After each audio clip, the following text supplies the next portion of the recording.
Maqaa Abbaa, kan Ilmaa, kan Hafuura Qulqulluu, Waaqayyo tokkoon hin amannaame.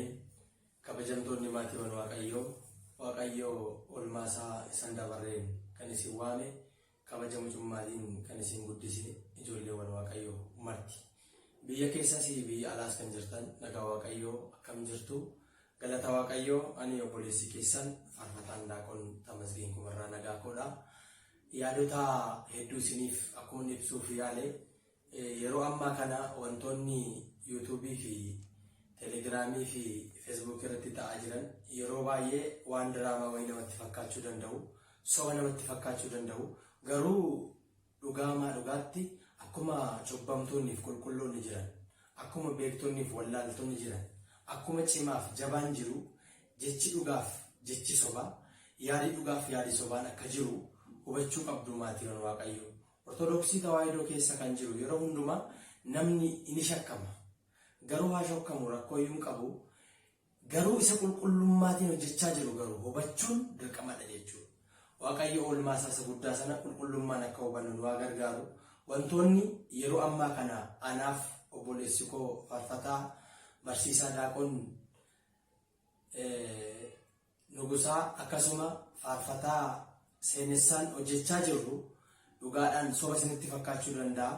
Mana qulqullummaa hedduu ijaaraa kan jirru, mana qulqullummaa keessatti namoota dadhabanii akka gargaaraa jirru, mana qulqullummaa keessatti immoo ijoollee faaruu, walaloo, diraamaa fi kitaabilee garaagaraa barreessaa jiran deeggaraa jabeessaa akka jirru dhugaa Waaqaa ni hima jechuudha. Kanaaf sana obboloonni keenya kun ana wajjin dabalatee sadii taanee aanaa gobbuu sayyoo keessatti kan argamnu yommuu ta'u, yeroo hundumaa dhugaadhaan shakkiin garaagaraa jiraachuu ta'uu danda'a. Mana qulqullummaa ijaaruudhaaf yeroo hundumaa akka tattaafannu garuu Waaqayyoodha kan nu gargaare. Obboleessa keenya Faarfataa Seenessaanis mana qulqullummaa mana amantaa Maariyaamii Gujoorra jiru sana ijaaraa jira. Kun immoo yaada keessan barbaada, deeggarsa barbaada, jabaadhaa barbaada. Mana amantaa keenya walumaa gala Waaqayyo yoo nu gargaare waliin jabeeffanna. Waaqayyo jabeessee akka nu qabee tajaajiltoota isaa akka taanuuf nu waame, jabeessee akka nu eegu, jabeessee immoo hojii isaa akka hojjennu, eenyummaa keenyaaf osoo hin taane eenyummaa isaaf akka jiraannu Waaqni abbootii keenya, Waaqni qulqullootaaf Waaqni tolootaan waa gargaaru.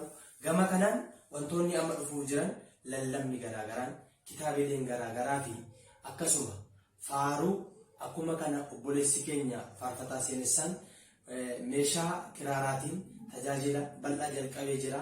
Kunillee jira. Akkasuma walaloo hedduutu jira. Baruulee hedduutu akka keenya keessa jira.